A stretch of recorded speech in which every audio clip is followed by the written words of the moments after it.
trippy fade out lets you know it's time to begin. The Talk Like No One's Listening podcast, episode 6. That song you just heard is a song by one artist named Josiah Bell. The song is called Love Moon. And this particular version is a remix that I did. I produced a little on the side of when I'm not engineering stuff, trying to make a living, all that good stuff. But occasionally I get some stuff done, get it out there.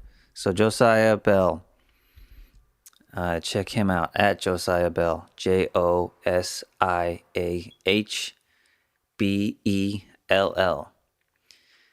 And the original song is one that I worked on. I mixed that, which if you go to, you can find that on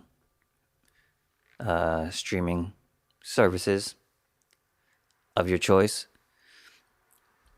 And I mixed that one. It's not new. This was a couple years ago, maybe, I don't know, 3 years ago, maybe. Anyways, I have a few things I'm working on now that will be out soon. So for the moment, I just wanted to pull back something from the past because it's still something that I like and I think is a good thing to share with people that may not have heard it. So I like to just, I've been liking doing this thing where I start off with a song.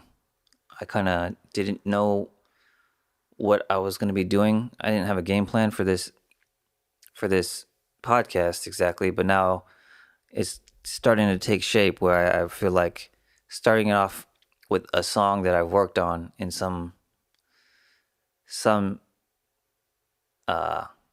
way, shape, or form is a good intro. It's a good starting point as a topic to start discussion about music-related things, which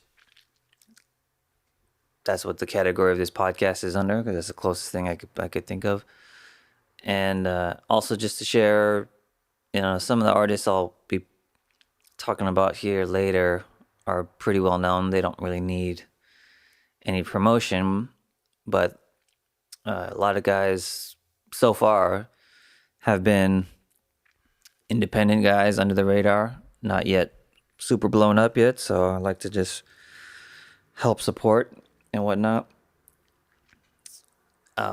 One thing also, I just realized I haven't even said anything about myself ever in now, which is the 6th episode.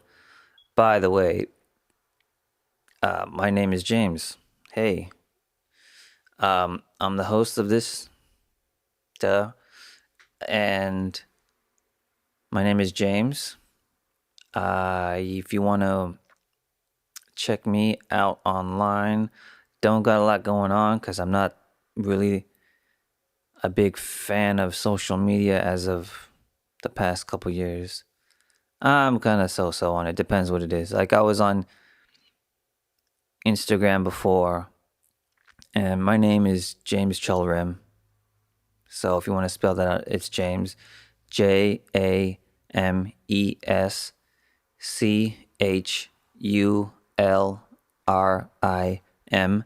at Gmail. I guess if you want to email me, that's not what I was trying to say. But on Instagram or Twitter, that's what it's under. And also for the podcast on Twitter, it's tlnol.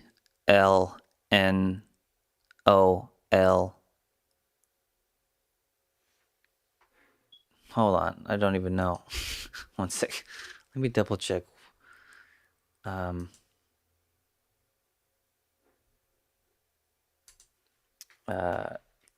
TLNOL. Okay. For the podcast, it's TLNOL_podcast. podcast. That's me on Twitter for this podcast, if you'd like to follow. So far, 21 people are doing big things in the world. But what I was saying was, I was mainly using Instagram before, and it was I wasn't using it in any professional way, doing business, doing promotion, doing nothing like that.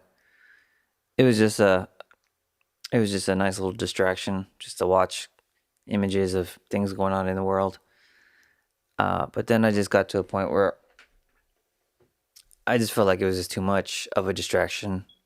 It was too easy to just open it up and start swiping through a couple things, seeing what people are up to, feeling like, oh, I gotta keep up. I don't want to miss a good post. And then, I just realized, what am I doing? Why am I on here so damn much? And it's not like crazy, but it's just, a few minutes here, a few minutes there. It's when you got like actually important things to do in life.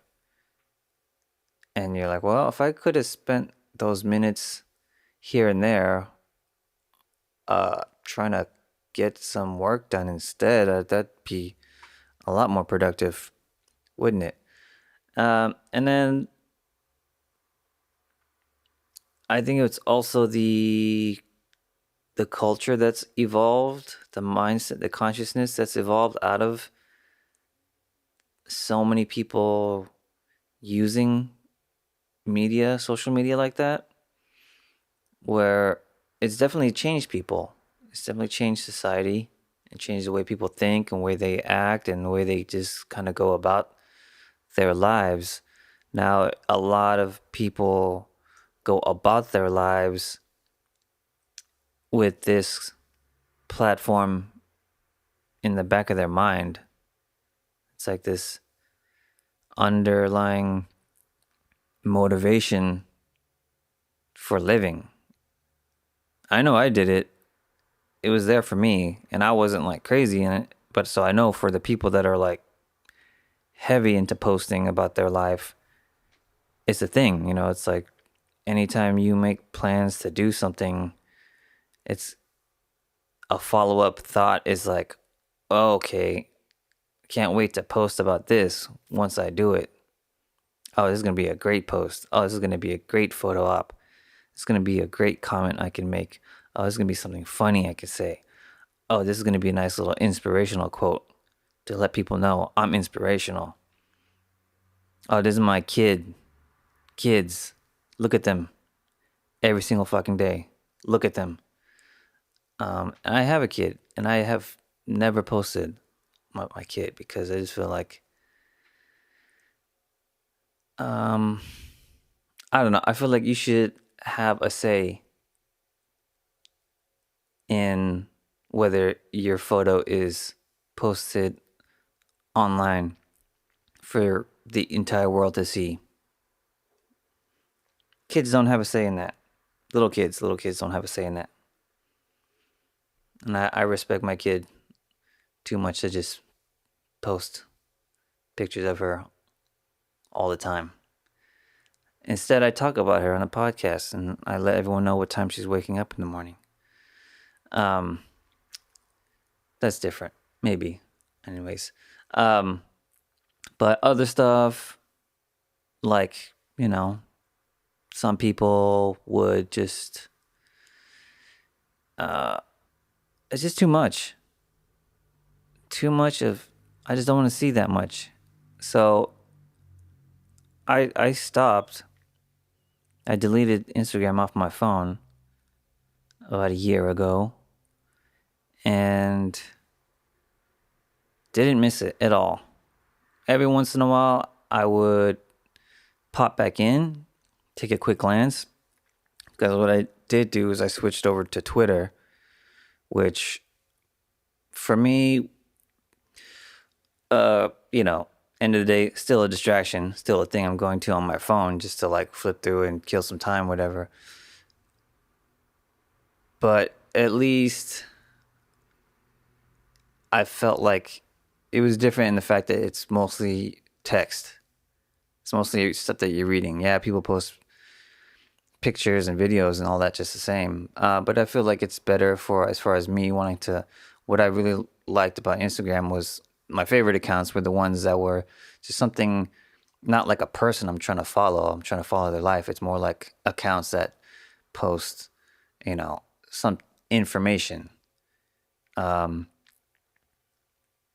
something that's like, yeah, it's just like information. It's like facts, data, things, cool things to know, to learn about, cool places in the world, kind of documenting just what's happening in the world and news feeds and things like that.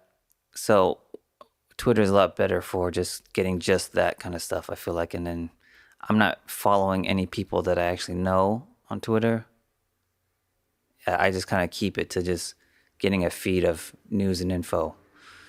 But yeah, occasionally on there, people will post something from Instagram onto Twitter. So you click on that and then automatically you're taken to the website version of Instagram. But then because it was on my phone, my account was already logged in from before. And I'm like, okay, it's been like 5 or 6 months. Let me just go to my actual feed and see what's happening. And, lo and behold, I scroll through and I'm like, hey, this looks like exactly what I was looking at from 5, 6 months ago and seeing what everybody's posting about. I missed absolutely nothing. And I don't mean this to be putting down any people that I follow, that I know, whatever, friends, family, anything like that. People do whatever they want, and that's fine. I just, I have a preference of what I want to do, and that's what I prefer, is to not see what everyone's doing all the time. I need to see what I'm doing all the time. Because it is hard out here for a person. Yep. Hard out here for a person. When you're trying to get this money for the rehearsing.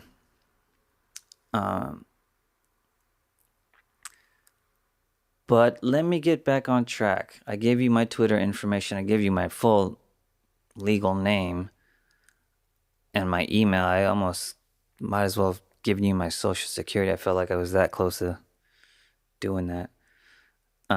Because, yeah, luckily no one listens to that. Because, like, if I had a show that was pretty big, a lot of people are listening to it, and I accidentally just said my personal email address out loud, probably would have been a bad move. Possibly. Yeah, probably. But hey, this will get lost in the ocean of shit online. So, which is the beauty of talking like no one's listening. But what I was starting out with was the song. The original I mixed. It was one of my probably one of my personal favorites that I've done so far. I liked it that first I already knew Josiah for a long time. He's one of the first people I ever met working at a studio. This was like within the first, I was probably still an intern, I would say, even, or maybe had just been a runner. And he was doing a session at the studio I was working at, and he was doing it both as a producer and an artist. He's both. So at the time, he was, I think, working on songs. He was producing for other people and then some of his own personal stuff. And he was, at that time, in his early 20s. So he was young, and I just thought, wow, this guy is super talented. He knows how to play music very well. He's a good songwriter. He's a good singer. He's producing. He knows like how to use all kinds of music gear. He's very, very tech savvy, but he's also very just super creative and musical. He's very left and right brained to an extreme. And I just always thought, wow, um, this guy is super talented. And to this day, I still think he's one of the most talented people I've ever worked with. So glad to be sharing his song here. And so after the fact that I had mixed his song and it had been out for a while, he offered me the chance to do a remix for it. Just because he was cool with me, because I wasn't doing a lot exactly production wise, so I didn't have like a whole bunch of tracks that I had played for him previously for him to know what I can do. And I kind of went into this not knowing what I could do either, because I don't do it as much as I would like. It's like I'm always caught up in engineering work to get money, to get paid and all that stuff. And that just takes up so much of my brain capacity. Like I've mentioned before, I have a very, very small capacity. I have a very small, the RAM chips in my brain are not too big. I can only fit so much on my plate at a time. But whatever's on that plate, I can laser focus onto it. So what happens is I'm so caught up in the work, in trying to make a living. Sorry for snorting. That's what just takes up my capacity in my brain. That's where my focus is at, and it just kind of gets. I'm not very good at focusing in on. I'm not good at multitasking and being very effective at it. I can if it's nothing like. I can't multitask some things that take intense focus. I can just focus on maybe one or two things and that's it. And then everything else I just falls into the blind spot of my mind. So when I got to work on this song and start trying to do a remix, I was a little bit nervous because I just didn't know. I was like, man, can I even do this song a justice? Can I do Josiah a solid? Will he even like it? He's so super talented musically. What could I do to impress him? But I just went for it. I just, and also because I mixed it, I thought, man, I've been hearing this song so many times over and over again as the original. So that's just in my head. Like what can I even hear something different in it? But I did. As you've heard, if you go listen to the original and then listen to that one, the remix that I did is on SoundCloud. If you just search for Josiah Bell, Love Moon, JTA remix. For now, the JTA is the producer name I'm going with. I'm not big on making up a name for myself, but somebody else gave me that name. A couple other people call me JTA, not as a producer name, but just as a nickname. And I thought, okay, whatever, simple, just 3 letters, JTA. It sounds like something. People say, oh, GTA, yeah, James Theft Auto. That's not what it stands for. I'll explain that later. I'll explain that later. But that's where you can find it. So if you want to listen to the original on Spotify, Apple Music, whatnot, even YouTube, there's a video for it. And then you can listen to my remix and compare if you like. But what I did, as all you can do when you start to do a remix is you listen to the acapella and then just see what comes out of it, what comes to mind, what gets inspired. So I think when I was doing that, the first thing I did was I knew I wanted to just give it a different feel. So I started by just speeding it up a little bit, maybe a good amount actually. But yeah, I sped it up because I had one kind of drum loop. It was just like a simple, just kind of kick, snare, 4 on the floor drum loop that I found. And I just felt like, okay, this is the tempo that feels good. I want it to be still a nice little mid-tempo dance groove kind of thing. Something for the party. I don't know what party, but I don't think the song's ever been played at a party.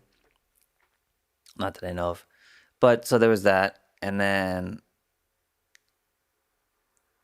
I think there's that kind of synth bass line that's kind of came to mind pretty quick once I heard the basic drums with the vocal at the new tempo. That kind of fell that came pretty easily to just hear that and put that part down. And then there's a little guitar lick thing going on,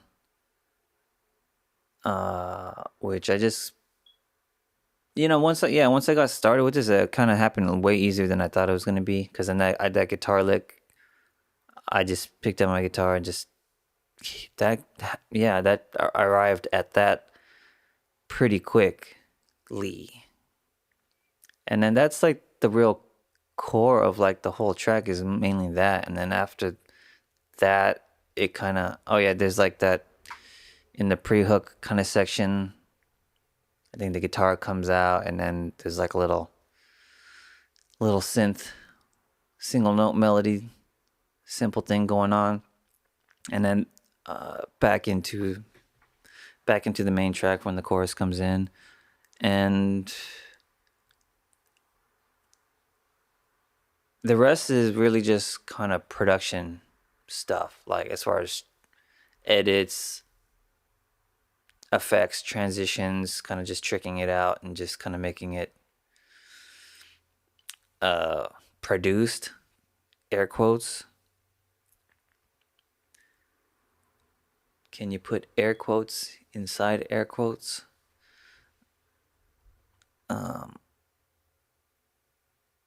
Because then you're just putting a question on the fact, is it actually a quote? Or are you putting the question on, is it actually in the air with your fingers? Or are you at that point just questioning all of existence? What? Oh, okay, so then when you get to like the second part of the song, there's like a little breakdown thing going on. Kind of like a bridge-ish kind of thing. Kind of EDM-ish inspired, because this was 3 years ago, so that's when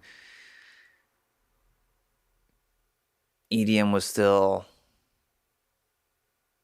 I don't know, I guess cool. Or I was at that time listening to a lot of it, so it was definitely influencing me and what I was doing, and my production style and my engineering style was using kind of effects and transitions and production techniques that you would hear in those kind of songs, and I just try to apply it to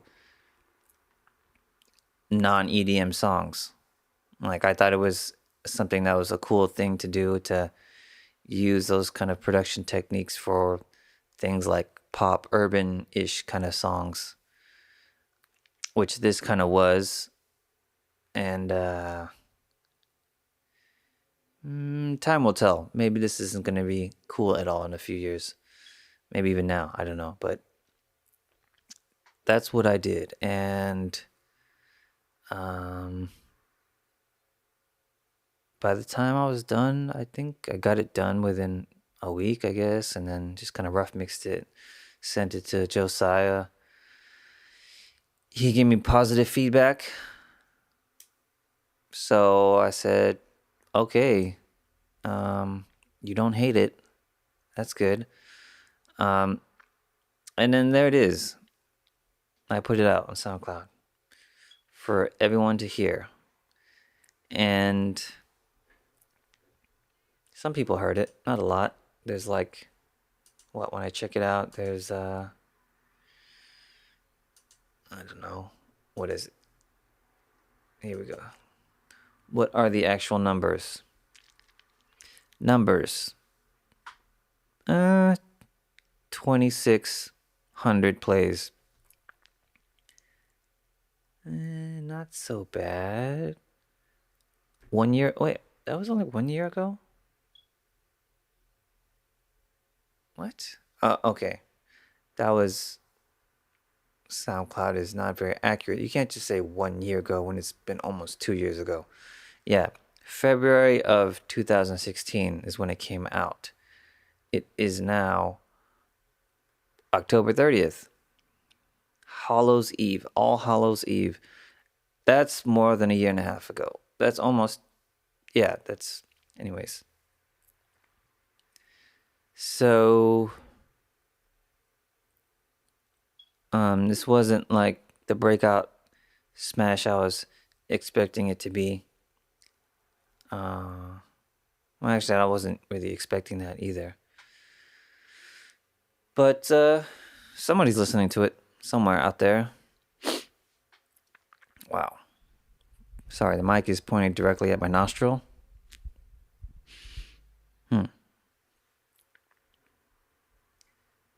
Okay.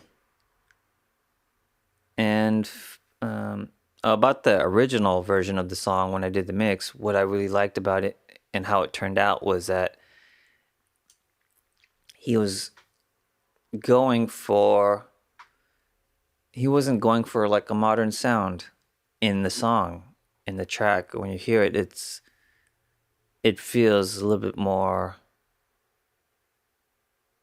like it could be like a late 90s, early 2000s kind of track. The drums are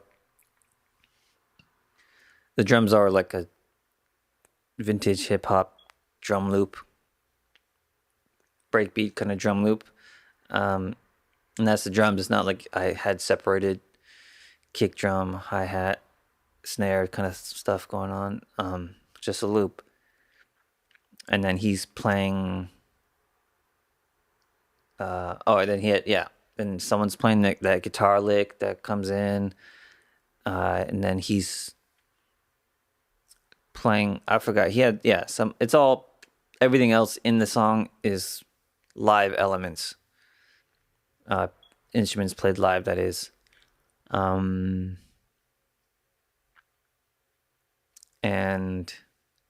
the way he recorded, I think he said his vocals he recorded on a Shure SM7 microphone, which is at that time was his favorite for the sound that he liked for his voice. And so I think with all of that together in the mix, it came together really feeling real, had a vintage, warm, analogish vibe to it. It didn't sound modern and bright and clean and just too shiny, nothing like that. That's just now I don't prefer hearing mixes like that. Of course, I mean, if you're making pop music, that's just what it is. But I also like it when a song, even from a pop artist, does not sound so pop. Because when it's so bright and shiny and clean, to me, that's just the equivalent of like, frosted hair tips because you're in a boy band, sonically, if that makes sense. A little bit a little bit of imperfection, I guess, would be the thing. Just keep it more natural. It doesn't have to be so turned up with highlights that you can't see any kind of texture in somebody's face. You know, when you take a photo like that, when they use the filters and bright lights, so you just see eyes, nose, like eyes, nostrils, and the mouth on the face. They just don't want you to see any blemish at all or any texture, so they just blast it. So that's kind of, actually, no, that's not the case. Anyways, sorry about that. Uh, but yeah, I was really happy with how the mix turned out, how it sounded, and oh, bonus, I got to do some scratching at the end, DJ scratching. That is, vinyl Techniques turntable, rain mixer that I've had for, wow, I've had my turntables since 1999, which 18 years. I've had these things for 18 years. I don't DJ much at all. It's just collecting dust, but I've kept it. And when it got to this song, when it got to the end, when I was just hearing it and I was starting to mix it, but just listening to it, and it got to the end, and of course having this vibe of this kind of 90s hip hop flavor to it, I just pitched it to Josiah. I was like, hey, what do you think if I do some scratching at the end for this outro part? I could take a vocal sample from what's already in the song, throw that into Serato, and then scratch it. And then he said, sure, go for it, try it. And then I did it. I tried it, had some fun with it. Had to shake off the dust off my hands. I used to, back in 99, 2000, DJing was like all I was doing every day. I was just scratch, scratch, scratch, just trying to get better at it. And I wasn't bad. I was decent at that time. So I just had to get my hands back in shape a little bit, but I was doing it on short notice. I didn't have much time. I just had to try to practice for a couple hours and feel a little bit sluggish at first, but then I just try to keep it simple, keep it musical, just keep it smooth. And then if you check it out, when's the last time you've heard a song that has scratching in it? So that was the extra little bonus that I got to do, throw it in there, which I really enjoyed, that there was a proper place for that almost forgotten art form of hip hop, which is the DJ scratch. I personally lost interest in that kind of scratching thing. That was like the only thing I did at one time musically. It was like the only thing I could say I could do that gave me any type of musicianship, like legitimate musicianship, that I could do that, because I was able to do it at a high skill level. And it taught me a lot of things about music, as far as it was the only thing because it was the only thing I attempted to try to do and get good at that was music related, where even though it's not traditional and there's no school of scratching, I mean, there's schools that teach you, but there's no standardized way of doing it. That it's all just freestyle as far as how you learn it and how you practice and get good at it. There's certain techniques that evolve that people kind of recognize and standardize, but you weren't learning it from a traditional music background. You're not learning to read any kind of notes about it or nothing like that. But then I started to feel limited by it because I just got to a point when I started trying to make just beats and stuff on my own. And I just started to feel like very limited by scratching because I felt like scratching is just scratching. Yeah, you can get creative with it and do it in certain ways that can apply to maybe different genres and different feelings. But, oh, look at that. Oh, okay. Not bad though. Oh, what I was saying was, I'm sorry, I got my email notifications popping up, so I'm shouldn't be reading them. But see, yeah, because I totally forgot what I was just gonna say. Um, but yeah, as I started getting into just making music, like making beats and tracks and things like that, I felt like scratching was not the way that I felt I wanted to express myself musically. Because I just felt like anytime I would try to collaborate with somebody and offer up, hey, I could scratch, or they asked me to scratch on something, I just felt like it never fit. I feel like you're just kind of forcing it because you're like, hey, let's put scratching on here, and then you put scratching on there, and it's such a soloist kind of element, really. I think it's very hard to just do scratching and have it be a subtle element that's in the background that just blends with the rest of the instrumentation, especially because just what the sound is such an unnatural sound because you're moving a record back and forth, so you're taking a recorded sound and you're just manipulating it back and forth and you're just chopping it, on and off with the fader. That's what makes it cool, is that it's such a unnatural sound that you're creating that, at the time when it was still relevant, it was awesome. But then it's this one thing that when you do it, it's like a guitar solo. It's like a rock metal, guitar solo where just like everything is like, pay attention to this. No one does a guitar solo in the background when somebody's singing. Or if they do, it's just kind of stupid because it's like, what are you supposed to be paying attention to? And I just felt like scratching is just always, when you do it, it's just going to be right there in the front. It's, like somebody's rapping.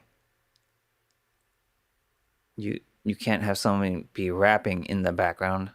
It's like they're rapping, then they're rapping. That's what you got to be listening to. Same thing with scratching. And I was just trying to do stuff that was more in a musical vein, as far as what I thought, because I still didn't have any musical education.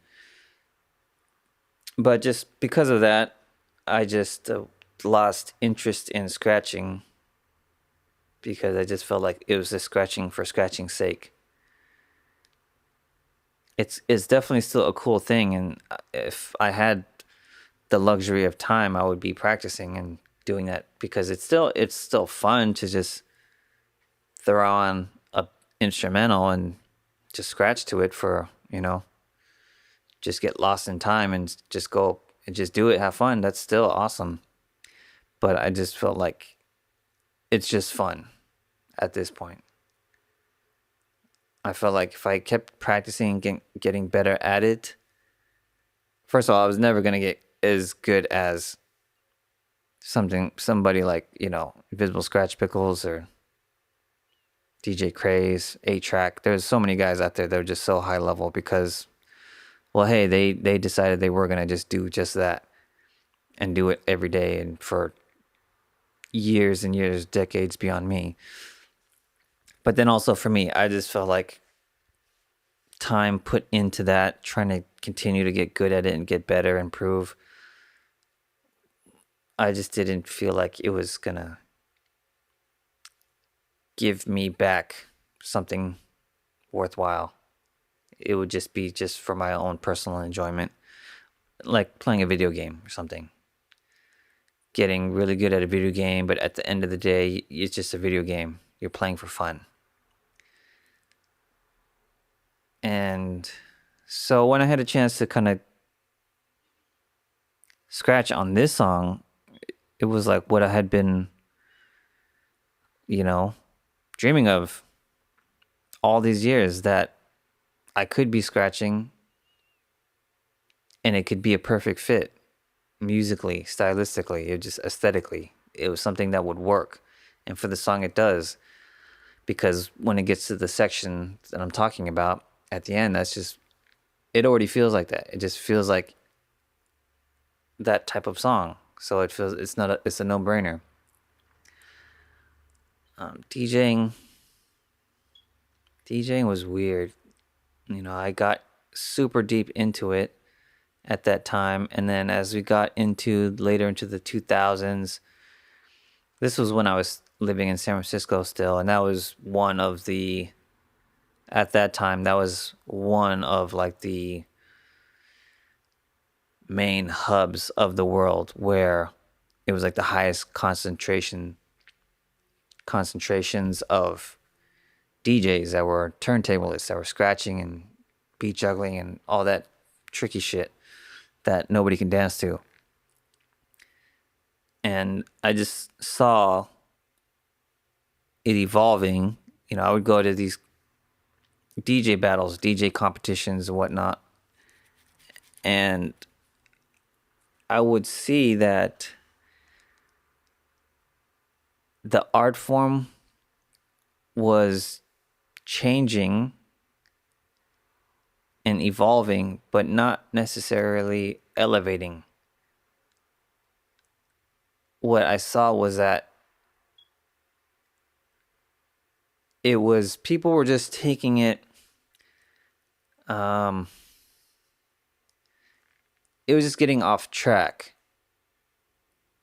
which is basically what has been happening. This is just a human thing, really. So there's the original art form that stems from the original root of hip hop, which is just playing songs on turntables for people at a party, just trying to make people dance and have a good time. That's the original root stem of it. And within the evolution of that, people got good at playing breakbeats back and forth, 2 copies, repeating one section of a song, or repeating just the breakbeat part of a song. You play it on one turntable, and that breakbeat is just, it's a short section. It's like 5-10 seconds or something, maybe less. So you got to play it on one record, have it queued up on the other turntable with a second copy of the same record, and then you have to cue it up and time it perfectly so that right as the loop ends, you're starting it again on the other side, and then you're just repeating it. And that way you get just this breakbeat drum loop that just keeps repeating for as long as you want it to keep repeating. And if you know anything about hip hop history, that's what was going on in the mind of the DJs, like Kool Herc, who was the originator, was that, hey, every time I play records, once it gets to this part of the song, when it's just this drum break, that's when all these guys, B-boys, will start breaking. Like, they'd just be kind of, chilling out. In the meantime, just, still grooving. But then when it gets to that's when they go off. So they're like waiting this whole time just for this part to happen. And then it's like, well, what if I just played just that part? And then that's what happened. And then what happens is all of a sudden these guys that had to wait for this one short moment to do that, now they had like a long moment to do it, to like keep doing it. And that evolved. Cool Herc to Grandmaster Flash, so on and so forth. So many other people whose names I once knew and can't think of at the moment. Google it. And then that evolved from, the Grandmaster Flash, taking that kind of evolving that to where it was a smoother transition, and then getting tricky with it, like the way you would keep the loop going. And that would evolve more and more. Then there was the inventor of the scratch, Grand Wizard Theodore, maybe, I think, discovered scratching by accident.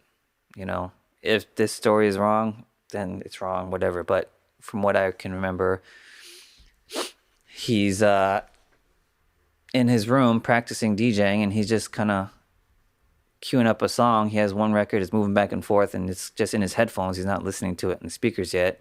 And his mom's talking to him. So he's kind of listening to what his mom's telling him, and his hand's still moving back and forth.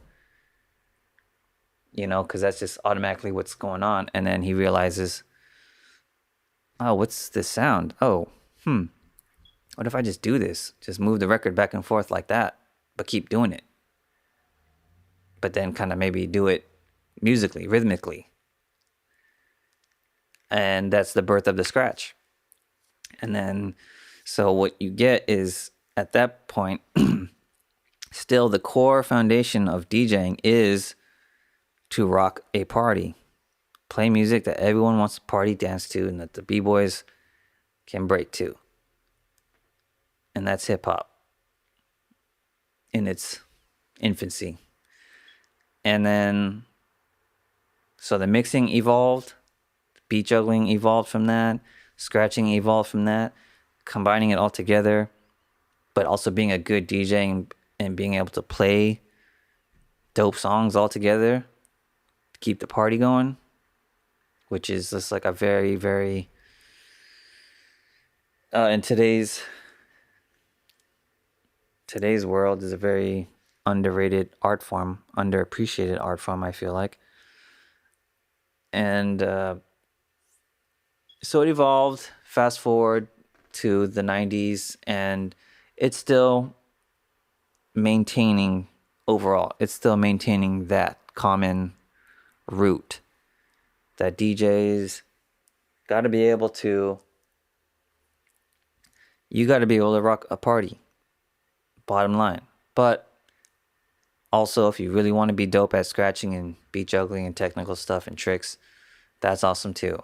And at that point, there's DJ competitions, there's battles going on, there's like high level stuff going on. And it's just for the entire, similar to the overall arc of hip hop, it hit a peak. And once it hit that peak to where it's like guys like Qbert and Rock Rada, Craze were like so good that the evolution of it was like, well, nobody can be better than them. I mean, somebody can if they really, really try fucking hard, but they're just the guys that were the top at that point in the late 90s. They were just so far ahead and beyond of everyone else that it was like, man, why even bother? Like, they're like, usually, like, it's especially with Qbert, because it's usually a thing where it's like, okay, as like the guys that are older, that have been around for a while, eventually they're gonna fall off and the new young guys are gonna take over. But no, not him. He stayed like in first place, and he kept going and going and going. It's like it's like the Bruce Lee of scratching. Like, no one was gonna catch up to Bruce Lee. He just had to die. That's where it ended. But it's like, if Bruce Lee continued to live, he would have like continued to be Bruce Lee up until now. He still probably would have been an old man that was just the supreme martial artist. Same thing with Qbert. So what I saw happening in competitions from younger guys was that because they were the younger guys, like even me, same thing me, I was getting into it when it was already evolved to this level. So I didn't really have exactly a person like one-on-one teaching me. I just watched what was going on around me and being in clubs and just kind of figured it out on my own. And watching videos, DJ videos and things like that, VHS tapes. So me and all these other young guys were getting into it when it's already like at that level. So we're not learning it in the proper steps of how it actually evolved. We weren't learning how to mix and just play songs for a party first, which I feel like that should be the thing that you start off first. But like so many guys were starting off with scratching first because they just saw somebody do it and they thought it was awesome, and then they want to do it. Maybe they tried at a friend's house, and then eventually they get their own equipment, and then they're just off to the races, just starting from day one scratching. And so because that became the thing, that was their intro to it. And for me too, well, I had more experience with the party because my family had the club thing going on. So, but yeah, other guys where it's like scratching and beat juggling was like the only experience that they were having with it. That's what they focused on, that they were missing the original root. And because of that, they weren't able to continue off of the original route to continue the evolution. So what happened was that it became just like an offshoot. And when I would see competitions and stuff as the years went on and battles, it became so much less about music and having a party, having a good time. It was just guys that were just trying to just like get so good at scratching and all this stuff. But then also at the same time, what I was saying was that nobody was going to catch up to the guys that were the top. So they had to just come up with like just kind of novelty tricks and things like that, to get people's attention, to get some applause, get some cheers. And then it evolved more and more in that direction to where it was like a series of gimmicks that people were doing to stand out and be cool. And it's like everyone was everybody was like pretty good at the standard like techniques of like scratching and beat juggling, to where it's like it wasn't so creative. I mean, everything had kind of already been thought of also. I just feel like it hit a peak, but people continued to want to do it and try to get better at it, but their idea of getting better at it was just off track. It was like the Fibonacci sequence. It's like you can't continue the Fibonacci sequence if you don't know all the numbers that came before. Like that's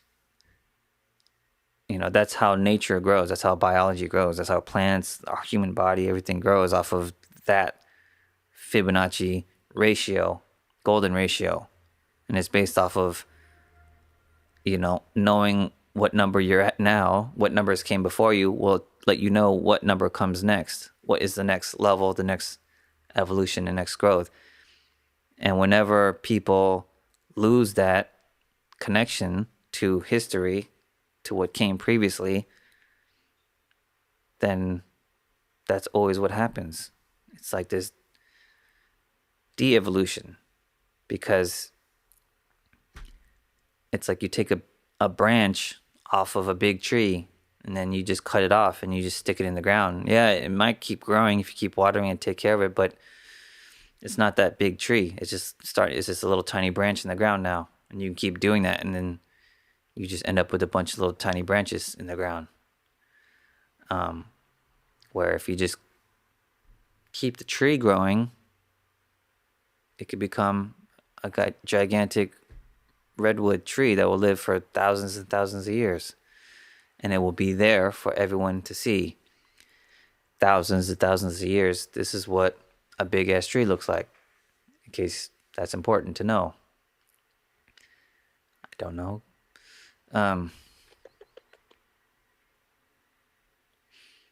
Is that what I really wanted to talk about today? Doesn't matter. I've already said it. It's too late. So hip hop in general went that same route. Musically, obviously, it hit a peak. And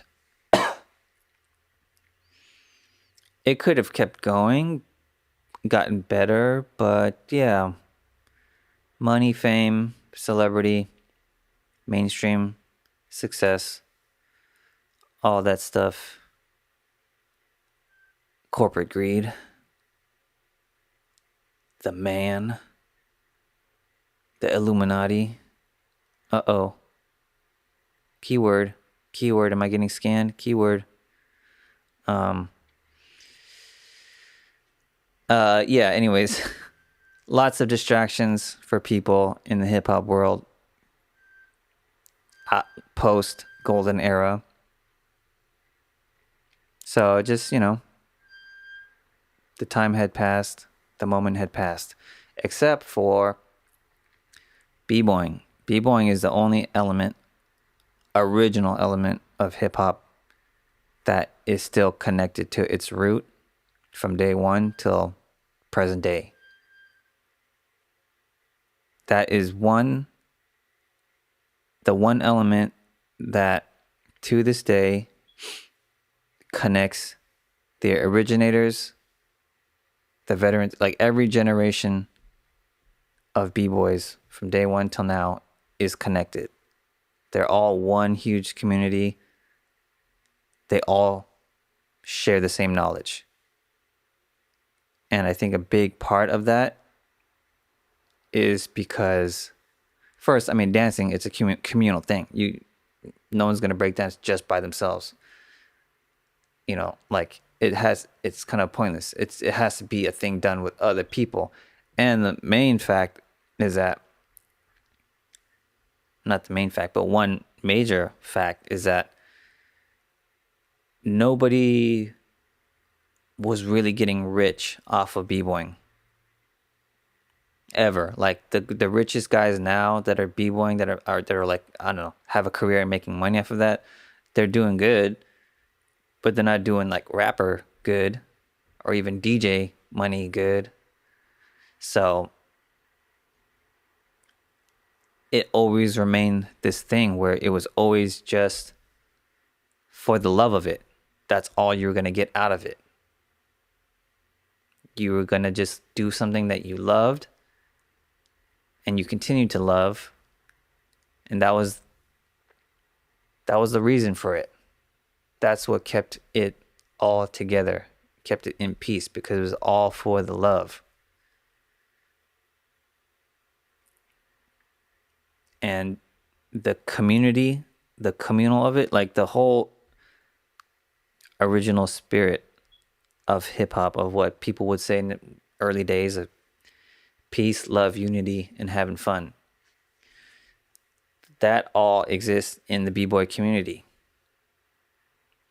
Only there, like in its purity, like pure form, which I think that's just amazing that it's still going stronger than ever. There's a lot more competitions, a lot more opportunities for guys that are professional dancers to make a living, more so than ever. It's awesome. And just like the art form is so high level, it's ridiculous. If you're not into it, you never watch it. You should check some stuff out on YouTube, like what's current. It's Olympic level, I think. It's beyond what is happening when you see gymnastics in the Olympics. It's like gymnastics is one thing, but it's like it's such a hard, rigid, technical type of competition that it's not like, it evolves, I guess, as people get stronger and flexible, more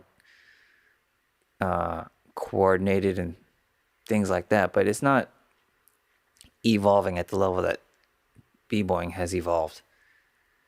B-boying is so crazy now that it's a whole language. It's a whole physical body language.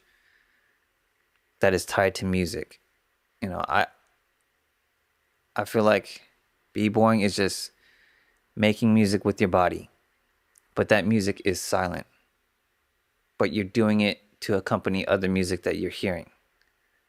You're a guitar soloist that is soloing to a song, and your guitar is not even plugged in. But you're so good at it that it's like, wow, fuck, look at that guy. That guy's fucking ripping it. But yeah, say if your whole body was like one big instrument, and you use it to just make sounds, visual sounds, if you will. I used to, do a little bit, so that's why I'm talking about it. And it's a lot of fun, but it's definitely, you have to do it for the love only. That's all you're gonna get out of it.